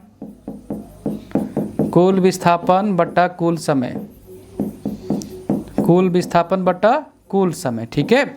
ये दो फार्मूला हमारे पास है, क्या क्या है, औसत चाल बराबर कुल दूरी बटा कुल समय, और औसत वेग बराबर कुल विस्थापन बटा कुल समय। और दोनों चीज बोल रहा है हमसे क्वेश्चन। तो देखिएगा हो क्या रहा है कि वस्तु की गति दर्शाता है कब, जब ये तो दूरी है और ये विस्थापन है, दोनों लगभग सेम चीज होते हैं। किसके सापेक्ष में दर्शा रहा है, ये समय का कहानी जो बन रहा है, ये समय का जो कहानी बन रहा है, यही तो समय का खेला हो रहा है। तो दिए गए समय अंतराल में दिखाएगा, चाहे विस्थापन दिखाए चाहे दूरी दिखाए, ठीक है। तो दोनों में जो कॉमन आ रहा है वो क्या हो रहा है, समय का। तो औसत चाल और औसत वेग वस्तु की गति दर्शाता है कब, दिए गए समय अंतराल में। ये जो समय दिया गया है उसी टाइम में ना दिखाएगा। तो देखिएगा समय की एक विशेष अवस्था में, क्या एक विशेष अवस्था में दिखाएगा, ऐसा हो सकता है क्या, नहीं। लंबी दूरी रहे जो छोटा दूरी रहे वो तो दिखाएगा ही, कम दूरी में कोई मतलब नहीं दूरी से। दिए गए समय अंतराल के दौरान, जी विद्यार्थीगण, ये समय अंतराल जो दे के रखा है ना, ये जो समय अंतराल दे के रखा है, ये जो समय अंतराल दे के रखा है, दिए गए समय अंतराल के दौरान में औसत चाल और औसत वेग बताएगा, अन्यथा नहीं बताएगा, एकदम नहीं बताएगा। समझ में आ गया फार्मूला, कुल दूरी बटा कुल समय। चाल जब आएगा तो दूरी तो लेके आएगा, वेग जब आएगा तो विस्थापन को लेके आएगा, ठीक है, क्योंकि वेग बराबर विस्थापन बटे समय होता है। ऑप्शन अभी जो बनेगा डी, ऑप्शन क्या बनेगा, डी। नेक्स्ट क्वेश्चन की ओर चलते हैं। इसी प्रकार से सारा क्वेश्चन को एक एक करके सॉल्व करेंगे, ठीक है। आइए हम लोग अगला क्वेश्चन सॉल्व करते हैं। एकदम अच्छा से सॉल्व करिए, आप तैयारी बढ़िया से करिए विद्यार्थीगण, ठीक है, बढ़िया से, एकदम 100% रिजल्ट होगा, ये हम बोलते हैं, एकदम 100% रिजल्ट होगा। साइंस बढ़िया से बना लीजिए, और जीके का पोर्शन जो भी है जहाँ से क्वेश्चन पूछ रहे हैं वहाँ कर लीजिए। बाकी बात हम आपको कवर कर, मैथ रीजनिंग आप सेट लगाते रहिए, या अपना जो भी है उसको बढ़िया से करिए। हम लोग क्वेश्चन की ओर चलते हैं। एक भीड़ भाड़ वाली सड़क पर एक बस की गति डैश गति का एक उदाहरण है। विद्यार्थीगण, भीड़ भाड़ है, मान लीजिए बहुत लोग हैं, इधर बहुत लोग हैं, यहाँ से बस अगर जा रही है, बस यहाँ से जा रही है, ठीक है। बस अगर यहाँ से निकलेगी भीड़ भाड़ वाली गली से, ये भीड़ भाड़ है, मान लीजिए इधर भी आदमी है, इधर भी आदमी है, तो थोड़ा सा होता क्या है भीड़ भाड़ के कंडीशन में कि कभी गाड़ी का गति बढ़ाना पड़ता है, फिर घटाना पड़ता है, फिर बढ़ा फिर घटा, रुका चला। तो इस प्रकार से जो समय अंतराल में वस्तु का जो चाल होता है वो मतलब समय अंतराल में बदलता है, हमेशा गति उसका बदलते रहता है। तो वो जो उदाहरण है किसका है, असमान गति का। असमान गति और समान गति। समान गति में क्या होता है, अगर एक समान गति का बात करेंगे तो वस्तु अगर यहाँ से यहाँ तक चला 1 सेकंड में मान लीजिए 2 मीटर का दूरी तय करेगा, फिर दूसरा सेकंड में भी 2 मीटर का दूरी तय करना होगा, फिर तीसरा सेकंड में भी 2 मीटर का दूरी तय करना होगा। तो ये हो गया समान गति का उदाहरण। मतलब दिए गए समय अंतराल में, सेकंड है ये, दिए गए समय अंतराल में समान दूरी को जो तय करता है वो कहलाता है एक समान गति। और असमान गति होता है दिए गए समय अंतराल में, मान लीजिए 1 सेकंड में 2 मीटर किया, फिर दूसरा सेकंड में 3 मीटर किया, मतलब यहाँ से 2 मीटर, फिर 3 मीटर, फिर 1 मीटर, तो बार बार अपना दूरी को चेंज कर रहा है, ठीक है। उस समय कहलाता है एक समान गति नहीं होकर के असमान गति, ठीक है, या समान गति, तो वो कहलाता है जो भीड़ भाड़ वाला इलाका में असमान गति। वृत्तीय गति, एक वृत्त पर कोई वस्तु घूमता है, एक टॉपिक है, आएगा तो हम इसको बताएंगे। वृत्तीय गति एक केंद्र पर, देखिए ये हो गया, इसके चारों बगल में इस प्रकार से एक वस्तु गति करता है, वो कहलाता है वृत्तीय गति। और रेखीय गति, एक सीधी रेखा में कोई वस्तु अगर चल रही है, यहाँ से ए से चला और बी तक चला, अगर सीधी रेखा में कोई वस्तु चल रहा है उसको बोलते हैं रेखीय गति, रैखिक गति, ठीक है। और वृत्तीय गति, कोई सर्कल में, कोई वृत्त में कोई वस्तु चलेगा वो कहलाता है वृत्तीय गति। तो अभी भीड़ भाड़ वाला इलाका में अगर बात करेगा तो वो असमान गति का उदाहरण है, ऑप्शन ए। उसको बोलते हैं नॉन यूनिफॉर्म, उसी को बोलते हैं नॉन यूनिफॉर्म, और यूनिफॉर्म बोलते हैं एक समान गति को, ठीक है। यहाँ से ऑप्शन ए। नेक्स्ट क्वेश्चन, चाल, दूरी और समय का सही संबंध क्या है। तो चाल, दूरी और समय का सही संबंध है, तो चाल बराबर होता है, कैसे कम हो गया बाबू, आजा, भाग गया, हाँ भाग गया, भाग जाता है, ये भी छटपटा रहा है। चाल और जो दूरी का संबंध है वो क्या है विद्यार्थीगण, चाल, दूरी और समय का, चाल बराबर दूरी बटा समय। तो चाल को सूचित करते हैं, इसे अगर हम लिखना चाहेंगे, चाल बराबर होता है दूरी बटा समय, ठीक है। Speed equal to distance upon time, चाल को सूचित करते हैं एस से स्पीड, और दूरी को बोलते हैं डी से, और समय को टी से, ठीक है। ये जो नॉर्मल फार्मूला आपको देखने को मिलेगा, चाल बराबर दूरी बटे समय। तो देखिएगा एस बराबर कहाँ है, डी अपॉन टी, एस बराबर डी अपॉन टी कहीं है ऑप्शन में नहीं है, तो यहाँ पर इक्वल टू छूट गया है, S equal to D upon T, इस प्रकार से देखने को मिलेगा, ठीक है। ऑप्शन बी यहाँ से बना लीजिएगा, थोड़ा मिस्टेक है, इक्वल का साइन छूट गया। 31/10/2018 ग्रुप डी का क्वेश्चन शिफ्ट 1 का। तो ये बहुत सारे क्वेश्चन आसान भी देखने को मिलेंगे। नेक्स्ट क्वेश्चन की ओर चलते हैं। देखिए, बनाइए इसको अपने आप लोग, थोड़ा सा ट्राई करिए। देखिए क्वेश्चन क्या है, लिखता है तात्कालिक वेग और औसत वेग तब बराबर होते हैं जब वस्तु क्या हो। तात्कालिक वेग और औसत वेग दो प्रकार का वेग है। तात्कालिक वेग तात्कालिक वेग बोलते हैं जब छोटे समय अंतराल में, ठीक है, जब छोटे समय अंतराल में ये अपना जो विस्थापन को अचीव करता है, प्राप्त करता है, ठीक है, वो कहलाता है तात्कालिक वेग। और औसत वेग जो होता है कि कुल विस्थापन और कुल समय के जो अनुपात होता है वही कहलाता है हमारा औसत वेग, ठीक है। तो ये बराबर कब होंगे, ये बराबर तभी होंगे जब वस्तु में जो है त्वरण जो है वो शून्य हो। वस्तु में त्वरण क्या है, शून्य हो, तभी ये हमारा जो होगा, वस्तु में त्वरण जब शून्य होगा तभी हमारा जो ये औसत वेग और तात्कालिक वेग बराबर होगा। और त्वरण अगर शून्य नहीं होगा तो तात्कालिक वेग और औसत वेग बराबर नहीं हो पाएंगे। क्यों, क्योंकि रीजन बताते हैं। शून्य अगर त्वरण होगा तो वहाँ पर वेग का मान समान होगा, वेग का मान क्या होगा, समान होगा। तो वही तो वेग बोल रहा है, वही जो वेग है ये कब बराबर होंगे, दोनों प्रकार का वेग। तो दोनों प्रकार का वेग जो बराबर होंगे जब त्वरण शून्य हो, जब त्वरण क्या हो, शून्य हो, ये बराबर 0, तभी ये हो पाएगा। और एक समान त्वरण हो, त्वरण अगर एक समान हो तो वेग में परिवर्तन लगातार होते रहेगा। अगर एक समान त्वरण हमको लेना है, मान लीजिए एक समान त्वरण अगर आपको चाहिए तो वेग में परिवर्तन होना पड़ेगा, वेग में परिवर्तन निरंतर होगा, वेग में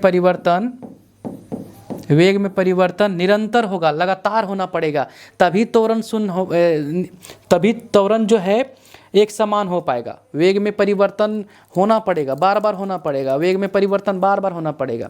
और वेग में परिवर्तन नहीं होगा, वेग अगर कांस्टेंट हो गया, समान हो गया, तो वहाँ पर त्वरण शून्य होगा। इसका एक क्वेश्चन है, बहुत प्रकार का क्वेश्चन है, इसको बहुत बढ़िया से हम बता के निकल जाएंगे, ठीक है, बहुत बढ़िया से बताएंगे। और एक वृत्त में चल रहा हो, तो एक वृत्त में चल रहा हो तो वेग इस प्रकार से हमेशा बदलता है, दिशा हमेशा बदलते रहेगा, तो वहाँ तो बराबर नहीं हो पाएगा। और वेग में परिवर्तित त्वरण हो, त्वरण अगर परिवर्तन हो, बार बार त्वरण बदल रहा है, तो बार बार अगर त्वरण बदल रहा है तो वहाँ भी वेग हमेशा परिवर्तन होने को मिलेगा। तो अभी ऑप्शन जो बनेगा शून्य त्वरण हो, त्वरण को शून्य कर दीजिए तो हमारा जो वेग है दोनों बराबर हो जाएंगे। तो ऑप्शन डी बहुत बढ़िया क्वेश्चन था ग्रुप डी का, 2/11/2018 शिफ्ट 2 का। चलिए नेक्स्ट क्वेश्चन की ओर।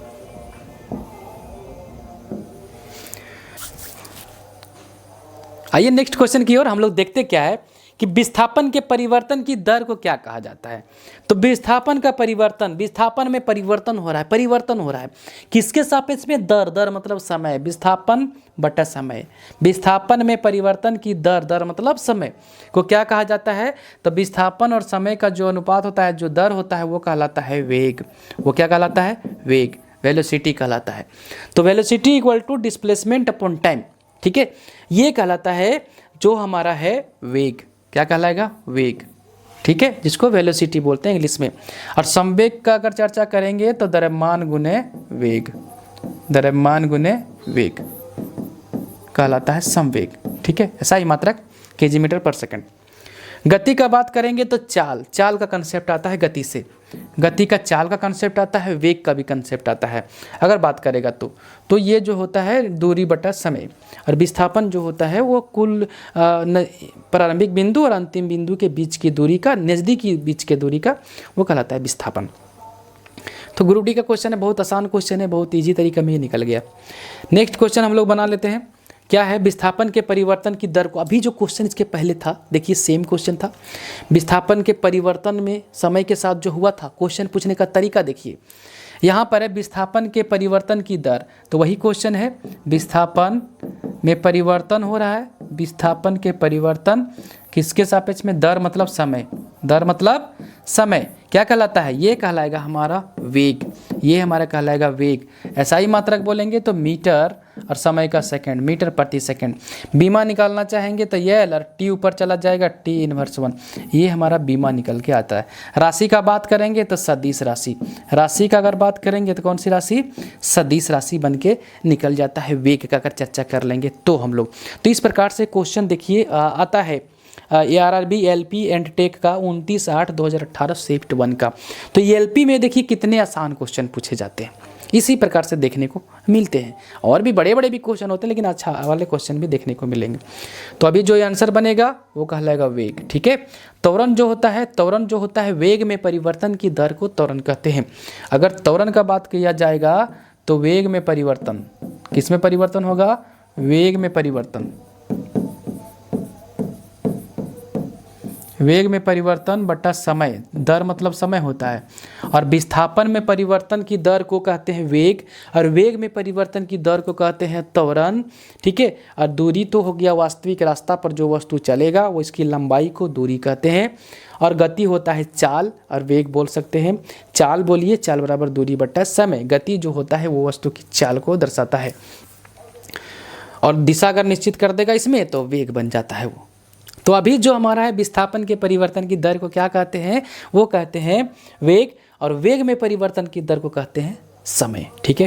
ये समय नहीं, त्वरण, वेग में परिवर्तन की दर को कहते हैं त्वरण। ये हो गया, त्वरण को सूचित करते हैं ए से, त्वरण को सूचित करते हैं विद्यार्थीगण ए से। ये बराबर होता है वेग में परिवर्तन भी माइनस u बटा टी, ये कहलाता है हमारा त्वरण, ठीक है। और त्वरण का सही मात्रक क्या होता है? मीटर प्रति सेकंड स्क्वायर। त्वरण का सही मात्रक मीटर प्रति सेकंड स्क्वायर। तो इतना अगर आप कर लेते हैं इस प्रकार से क्वेश्चन, तो क्वेश्चन छूटने की जो पॉसिबिलिटी है वो कम हो जाएगा और कॉन्फिडेंस लेवल बन जाएगा एग्जाम में। नेक्स्ट क्वेश्चन की ओर। नेक्स्ट क्वेश्चन, विस्थापन के परिवर्तन की दर को अभी बताएं, वेग कहते हैं। बार बार क्वेश्चन आ रहा है, ये भी क्वेश्चन ग्रुप डी में था, वो एलपी में था, इस प्रकार से क्वेश्चन देखने को मिल रहे हैं। तो विस्थापन की परिवर्तन की दर को क्या कहा जाता है? वेग। और वेग में परिवर्तन की दर को त्वरण। तो त्वरण अगर बोल देता तो यहां से लिखते हैं वेग में परिवर्तन, वेग में परिवर्तन की दर, वेग में परिवर्तन की दर को क्या कहते हैं? त्वरण कहते हैं। और विस्थापन की परिवर्तन को वेग कहते हैं। और दूरी धनात्मक, ऋणात्मक और ये शून्य, तीन प्रकार का नहीं देखने को मिलेगा। दूरी हमेशा धनात्मक मिलता है। और गति जो होता है वो दूरी, चाल बराबर दूरी बटे समय, चाल का सेंस लेके आता है। और अगर दिशा निश्चित हो गया तो वेग बन जाता है गति। गति का कंसेप्ट ये है, ठीक है। बताएंगे इसको, अभी क्वेश्चन है गति का। तो इसी प्रकार से क्वेश्चन हम लोग सॉल्व करेंगे एक एक करके। और जो भी एक चैप्टर का क्वेश्चन है हम कोशिश करेंगे कि एक सेशन में, चाहे हमको जितना समय लगे आपके लिए हम करके देंगे।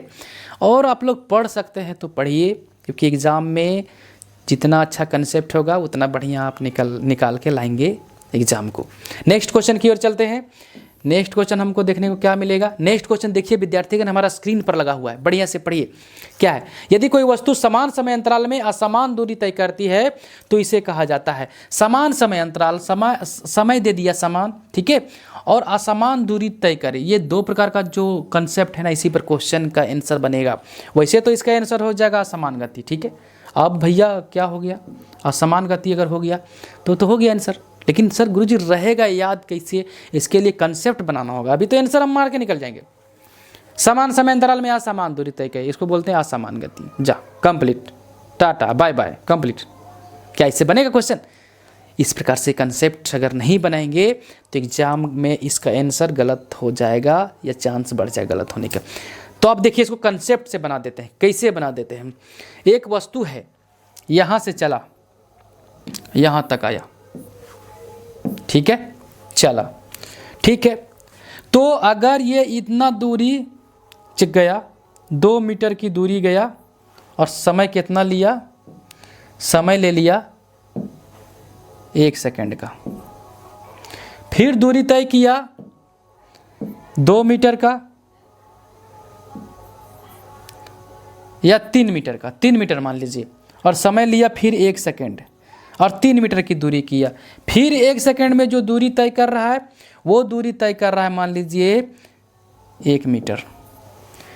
तो देखने को क्या मिल रहा है इस फिगर से कि समय तो सब में समान लगा रहे हैं, सब में समय समान दे रहे हैं। इतना दूरी तय करने के लिए 1 सेकंड, फिर 3 मीटर की दूरी तय कर रहा है, 1 सेकंड में 3 मीटर की दूरी तय कर गया, फिर अगला 1 सेकंड में 1 मीटर का दूरी तय की गया।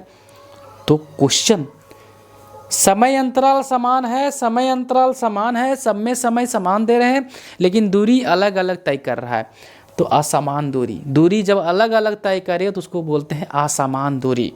तो असमान दूरी, एक बार 2 मीटर, एक बार 3 मीटर, एक बार 1 मीटर, हर बार दूरी अलग अलग कर रहा है, समय उतने हैं, 1 सेकंड ही दे रहे हैं।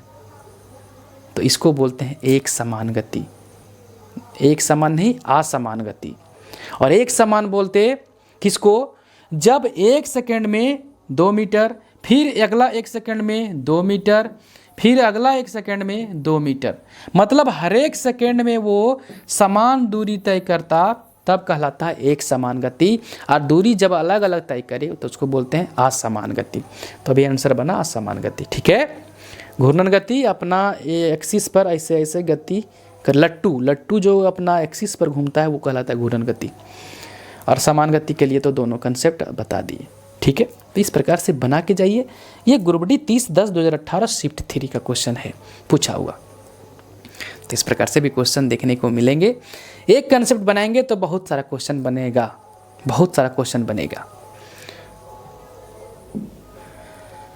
नेक्स्ट क्वेश्चन है, बहुत बढ़िया सा क्वेश्चन है, प्यारा सा क्वेश्चन है। 20 नंबर, किसी निर्दिष्ट दिशा में किसी वस्तु की गति को कहा जाता है। निर्दिष्ट दिशा में एकदम निर्देश दिया हुआ है कि इस दिशा में, निर्दिष्ट दिशा में दिया डायरेक्शनल, एकदम निश्चित डायरेक्शन बोलिए, वस्तु की गति को कहा जाता है। ठीक है, वस्तु की गति, दिशा दे दिया है, किसी वस्तु की गति को क्या कहा जाएगा?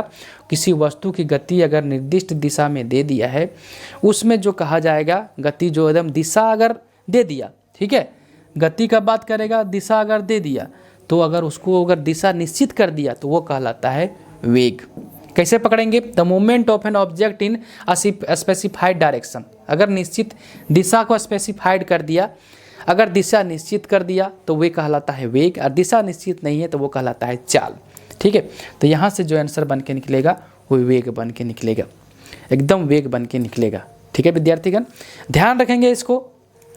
ये क्वेश्चन बहुत छोटा है लेकिन बहुत खतरनाक है, क्योंकि अगर ये दिशा का बात नहीं करता, किसी वस्तु की गति को क्या कहा जाता है, अगर इतना क्वेश्चन आता, अगर बात हम यहाँ से करते, अगर क्वेश्चन यहाँ से इतने दूर तक होता, ठीक है, तो वो कहलाता चाल, तब आंसर बनता चाल।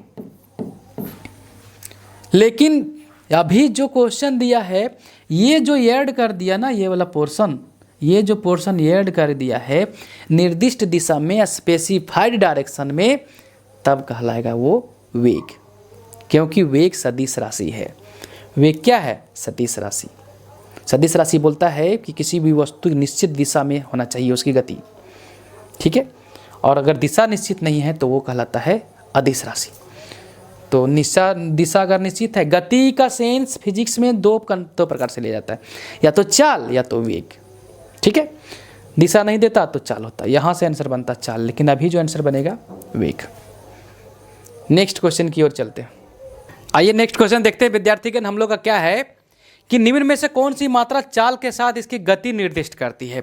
मतलब चाल के जैसा होता है, चाल के साथ साथ इसका भी जो मात्रा होता है गति को निर्दिष्ट करती है। ठीक है, मतलब चाल, ये चाल जो है उसी के टाइप का एक, जो ये चारों में से कोई है जो उसी के टाइप का बनता है, उसी के गति के निर्दिष्ट करता है। तो अगर बात कर लेते हैं कि चाल के साथ इसकी गति निर्दिष्ट करती है, तो चाल के जो साथ होता है वो क्या करता है, जैसे चाल बराबर जो होता है, देखेंगे अगर हम बात करते हैं तो चाल बराबर जो होता है वो होता है दूरी बटा समय, दूरी बटा समय। इसी प्रकार से एक और इसमें मात्रा जो है इसी प्रकार का सेम है लगभग, तो वो होता है वेग। वेग बराबर जो होता है वो होता है विस्थापन बटा समय। वेग बराबर जो होता है विस्थापन बटा समय। दोनों देखिएगा लगभग सेम है, दोनों लगभग सेम है, क्योंकि दूरी भी एक जो SI मात्रक मीटर है और विस्थापन का भी SI मात्रक मीटर है और समय सेकंड है। ठीक है, तो दोनों लगभग एक ही होता है, चाल और वेग लगभग सेम चीज़ है।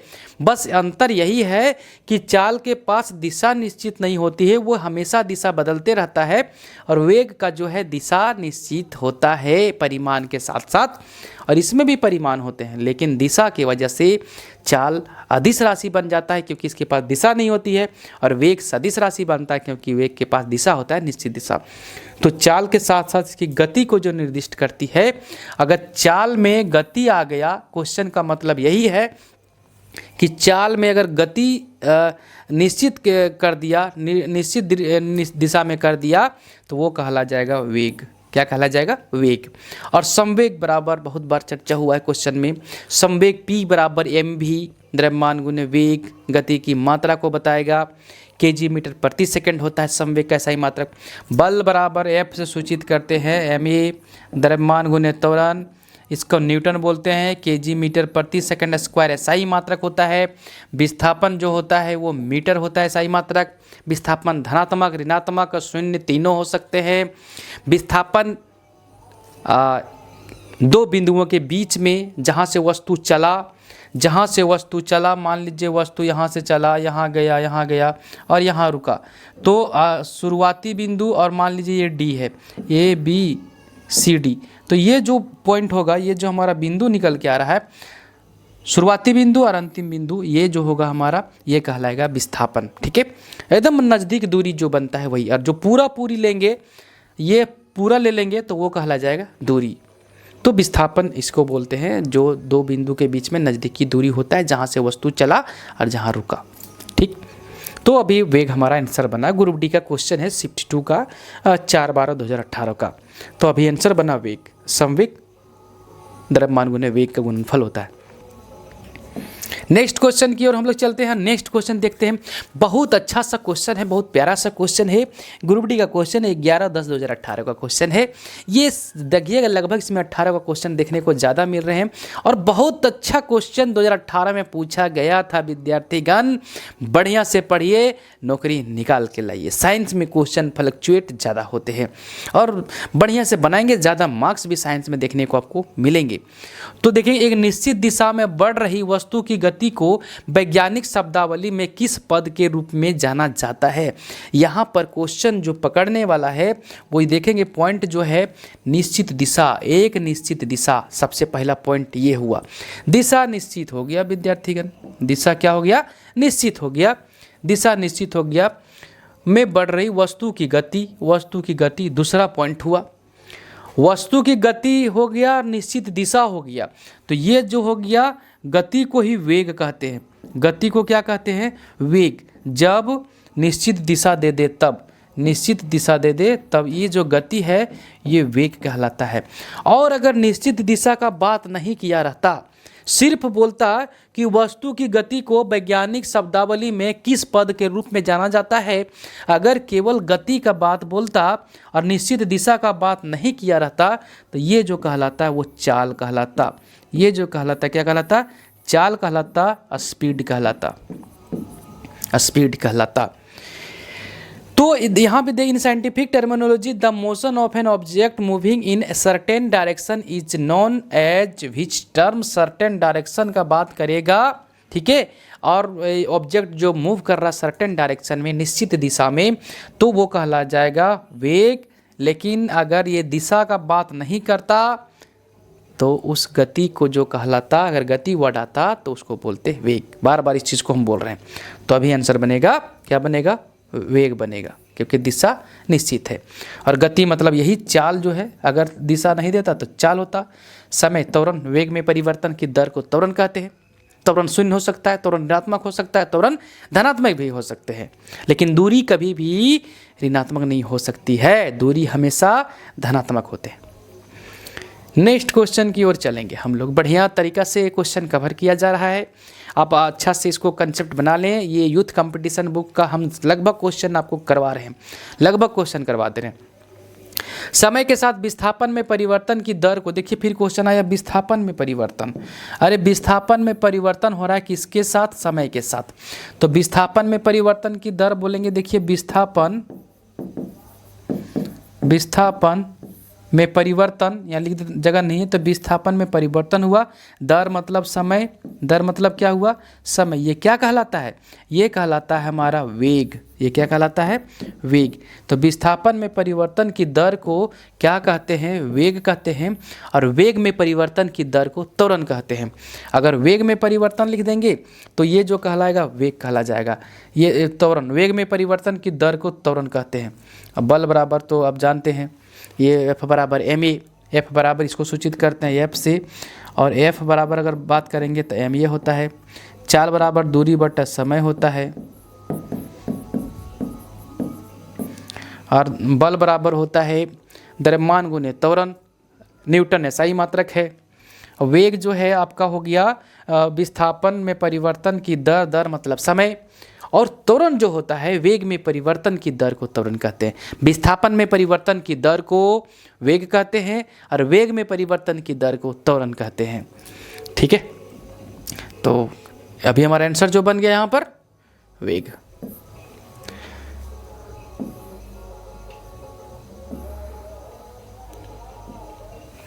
नेक्स्ट क्वेश्चन, वेग में परिवर्तन और लगने वाला समय। वेग में परिवर्तन की दर बोलिए इसको, या लगने वाला समय। ये तो पूरा पूरी लिख दिया। वेग में परिवर्तन और लगने वाला समय को क्या कहेंगे, तो ये जो हमारा आंसर बन के निकलेगा इसको बोलेंगे, क्या बोलेंगे, त्वरण बोलेंगे। वेग में परिवर्तन की दर को क्या कहते हैं, त्वरण कहते हैं। तो आंसर क्या बनेगा, त्वरण। त्वरण क्या है, सी ऑप्शन। भर दिए, फिल इन द ब्लैंक्स था तो भर दिए। ऐसे वेग में परिवर्तन और समय दोनों का अनुपात को क्या कहते हैं? त्वरण। अगर देखा जाए तो त्वरण बराबर जो होता है, अगर हम लिख देते हैं इसको डिटेल में, त्वरण बराबर होता है वेग में परिवर्तन और की दर, दर मतलब समय, तो लिखा हुआ है वेग में परिवर्तन जो समय लगा, यही सेम चीज़ है। सूचित करते हैं ये से, ठीक है, त्वरण को वेग में परिवर्तन v माइनस यू होता है, ये अंतिम वेग, प्रारंभिक वेग, और समय को सूचित करते हैं t से। तो यहाँ से हमारा फार्मूला के रूप में ये भी निकल के आ गया, ये बराबर v minus you by T. त्वरण का जो एसआई मात्रक है, एसआई मात्रक अगर बात करेंगे तो मीटर प्रति सेकंड स्क्वायर हो जाता है। और अगर राशि का बात करेंगे तो सदिश राशि है, राशि का बात करेंगे तो त्वरण जो है सदिश राशि है। त्वरण धनात्मक, ऋणात्मक और शून्य सब हो सकता है, धनात्मक, ऋणात्मक और शून्य सभी हो सकता है त्वरण। त्वरण का मान ऋणात्मक, धनात्मक, शून्य। ऋणात्मक त्वरण को क्या कहते हैं? मंदन कहते हैं। ऋणात्मक त्वरण को मंदन कहते हैं, रिटार्डेशन बोलते हैं इंग्लिश में। ऋणात्मक त्वरण को रिटार्डेशन बोला जाता है विद्यार्थीगण, मंदन बोला जाता है। तो हमारा ये क्वेश्चन अभी निकल गया, आंसर बना त्वरण। एक वर्ड आया है आवेग, आवेग बराबर होता है, आवेग बराबर क्या होता है? इम्पल्स, ठीक है, बल गुने समय। आवेग बराबर जो होता है, आई का बात करते हैं यहाँ पर, थोड़ा सा आवेग जो वर्ड आया है ना, ये वर्ड को हम यहाँ से खींच के यहाँ दिखा रहे हैं। आवेग बराबर जो होता है, इम्पल्स डिनोट करते हैं आई से, आवेग लिख देते हैं हम यहाँ पर। आवेग बराबर होता है बल गुने समय, बल गुने समय, ठीक है। और यह सूचित करते हैं आई से, आवेग को सूचित किया जाता है, इम्पल्स बोलते हैं इंग्लिश में, आई एफ गुना टी, ठीक है। आवेग और संवेग का एसआई मात्रक सेम होता है, आवेग और संवेग का एसआई मात्रक क्या होता है? सेम होता है, और बीमा भी क्या होगा? सेम होगा। तो आवेग का जो एसआई मात्रक है वो संवेग का भी, ये क्वेश्चन बहुत बार पूछा जाता है कि निम्नलिखित में से वो कौन ऐसी दो राशि है जिसका बीमा और मात्रक समान होते हैं, या कौन राशि दोनों समान हैं? तो आवेग और संवेग समान होते हैं, चाल और वेग लगभग समान होते हैं, सिर्फ उसमें सदिश राशियां का बात आ जाती है, सदिश सदिश होता है, लेकिन एसआई मात्रक चाल और वेग का बराबर होता है। उसी तरह से आवेग और संवेग का एसआई मात्रक क्या होता है? बराबर होता है। और यहाँ त्वरण तो बता दिए, गति मतलब चाल मान लीजिए दूरी बटे समय। अब विस्थापन बराबर होता है नज़दीकी दूरी जो तय कर रहा है, अंतिम बिंदु प्रारंभिक बिंदु के बीच के दूरी को विस्थापन कहते हैं। तो ये ग्रुप डी का क्वेश्चन है 15/10/2018 शिफ्ट 2 का। तो इसको हम देखिए त्वरण निकाल दिए, ठीक है। त्वरण का इतना कहानी है। नेक्स्ट क्वेश्चन हम लोग देखते हैं, बहुत बढ़िया सा क्वेश्चन है, बहुत प्यारा सा क्वेश्चन है, रेलवे लोको पायलट का है, तो इसमें आ गया तो हम करवा दे रहे हैं, ठीक है। वैसे ग्रुप डी में इससे भी बड़े बड़े क्वेश्चन पूछे गए हैं, इससे भी बढ़िया न्यूमेरिकल पूछा गया। तो ये न्यूमेरिकल तो बहुत आसानी से निकाल लेंगे, जो भी पढ़े अभी कंसेप्ट देखते हैं उसमें है या अलग से दिया हुआ है। तो हम लोग देखते हैं करके क्या दे के रखा है। यदि 5 सेकंड में किसी कार का वेग 5 सेकंड है, एक अंडरलाइन करने वाली बात 5 सेकंड है, कार का वेग 5 मीटर प्रति सेकंड से बढ़कर 10 मीटर प्रति सेकंड हो जाता है, तो उसका त्वरण। न्यूमेरिकल बनाने के लिए हम आपको बता रहे हैं बार बार कि न्यूमेरिकल अगर बनाना है, जल्दी से निकाल लेना है, तो उसमें करना क्या है कि निकालना क्या है। सबसे पहले ये देखिए, निकालने के लिए हमको त्वरण निकालना है, ठीक है विद्यार्थीगण, त्वरण निकालना है। तो त्वरण निकालने के लिए अभी हम बताएं आपको कि ये बराबर जो होता है v माइनस u बटा टी होता है, एक फार्मूला त्वरण निकालने के लिए, सबसे सिंपल फार्मूला। अगर ये लग गया तो हम लोग आसानी से निकाल सकते हैं। तो देखेंगे कि 5 मीटर प्रति सेकंड से, सबसे पहले तो टाइम दे दिया सेकंड, तो ये निकालने के लिए अगर हम लोग को टाइम दे दिया तो टी का मान यहाँ 5 सेकंड रख देंगे, ठीक है, ऐसा ही मात्रक में है। तो 5 मीटर प्रति सेकंड से बढ़कर 10 मीटर हो गया, तो शुरू में कितना था? 5, तो शुरुआती वेग को u कहा जाता है, तो u का मान कितना है? 5 मीटर प्रति सेकंड, ठीक है। फार्मूला में दे रहे हैं माइनस, अरे अंतिम वेग जो हो गया 10 मीटर हो गया। तो ये हम डायरेक्ट बना दिए। अगर आप लोग को दिक्कत हो रहा है तो यहाँ से t का मान लिख सकते हैं, कितना दिया है? 5 सेकंड दिया है। शुरुआती वेग जिसको u से डिनोट करते हैं कितना दिया है? 5 मीटर प्रति सेकंड दिया है, और v का मान दे के रखा है 10 मीटर प्रति सेकंड। तो अगर इतना बना सकते हैं, अगर ये सब चीज़ें नहीं लिखना चाहेंगे, डायरेक्ट बना सकते हैं, तो टाइम बचेगा। तो यहाँ पर सॉल्व करेंगे, 10 में 5 जाएगा 5, 5 में 5 कटेगा, तो ये 5/5 आएगा, ये 5/5 आएगा, जो निकल के आएगा 1 मीटर प्रति सेकंड स्क्वायर त्वरण का SI मात्रक होता है। तो फाइनल आंसर जो निकल के आया 5 मीटर प्रति सेकंड स्क्वायर। तो देखिए 5 मीटर प्रति वर्ग सेकंड, यही मीटर प्रति सेकंड स्क्वायर है इंग्लिश में। तो ऑप्शन ये हमारा सही हो गया। जैसे भी बनाएंगे आंसर निकल के आएगा। तो इसी प्रकार से LP का है तो इसमें ग्रुप डी में भी देखेंगे, इससे भी बड़े बड़े क्वेश्चन दिखाते हैं आपको हम।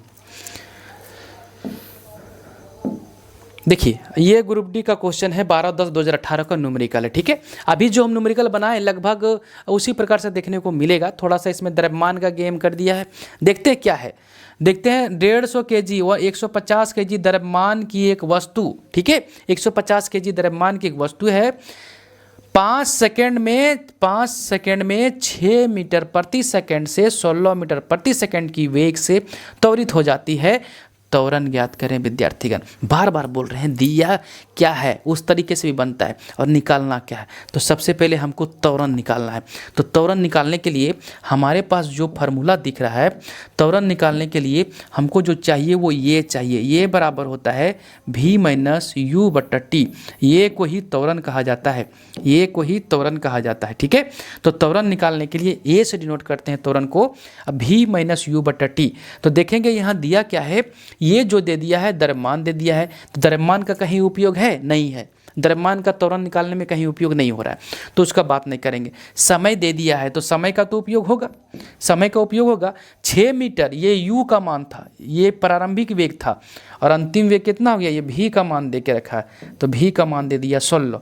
तो U का मान, V का मान है 16 और U का मान है 6, सब SI मात्रक में है। टाइम दे दिया 5, ठीक है विद्यार्थीगण। 16 में 6 जाएगा तो 10/5।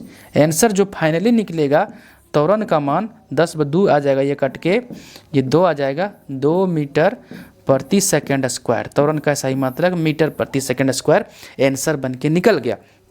तो 2 मीटर प्रति सेकंड स्क्वायर है। तो ग्रुप डी का देखिए ये द्रव्यमान सिर्फ आपको बहलाने के लिए दे दिया, ये प्रॉब्लम खड़ा करने के लिए दे दिया, तो कोई इशू नहीं आएगा, ठीक है। दूसरा तरीका अगर आपको दिक्कत लगता है तो देख लीजिए क्या क्या दिया है। द्रव्यमान का मान दे दिया 150 kg, लिख लीजिए क्या क्या दिया है। दूसरा तरीका बनाने का न्यूमेरिकल। फिर अगर आप देख लेंगे टाइम दे के रखा है कितना, 5 सेकंड SI मात्रक में है। दूसरा केस आप याद रखिएगा कि SI मात्रक में होना चाहिए, एक मात्रक में करके बनाना होगा।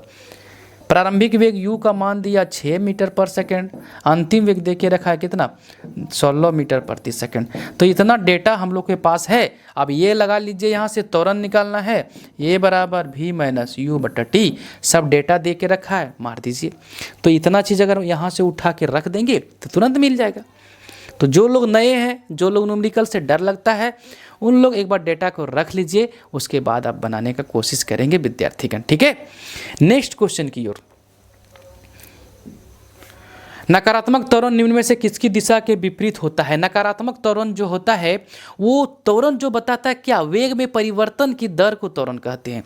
ये त्वरण जो बता रहा है, चाहे त्वरण नकारात्मक रहे चाहे सकारात्मक रहे, तो नकारात्मक त्वरण रहे चाहे सकारात्मक त्वरण रहे, वो जो बताएगा, त्वरण जो बताएगा वो वेग में परिवर्तन की दर को बताएगा त्वरण, ठीक है। तो ये जो बताएगा क्या बताएगा, वेग में परिवर्तन, वेग में परिवर्तन बताएगा, वेग में परिवर्तन बताएगा। और दर मतलब समय, समय के सापेक्ष जी वेग में जो परिवर्तन हुआ वही कहलाता है त्वरण, वही क्या कहलाता है, त्वरण। तो नकारात्मक हो रहा है तो कहीं ना कहीं वेग में जो परिवर्तन हुआ वो कम हो गया, वेग में घटा, वेग में कमी आया, तभी तो नकारात्मक त्वरण हुआ। और वेग में अगर बढ़ोतरी आया, वेग में परिवर्तन होकर अगर बढ़ा, ठीक है, तो वो कहलाता है सकारात्मक त्वरण, वो त्वरण कहलाएगा, केवल त्वरण। और नकारात्मक त्वरण को ही मंदन कहते हैं, नकारात्मक त्वरण को ही मंदन कहा जाता है, रिटार्डेशन बोलते हैं, इंग्लिश में रिटार्डेशन बोलते हैं। तो वेग होगा विद्यार्थीगण, इसका आंसर क्या होगा, वेग। किसकी दिशा के विपरीत होता है, तो वेग की दिशा के विपरीत होता है, ठीक है। वेग के दिशा के विपरीत होता है नकारात्मक त्वरण, रिटार्डेशन, मंदन। और संवेग जो होता है वो kg मीटर प्रति सेकंड, द्रव्यमान गुने वेग के गुणनफल को संवेग कहते हैं।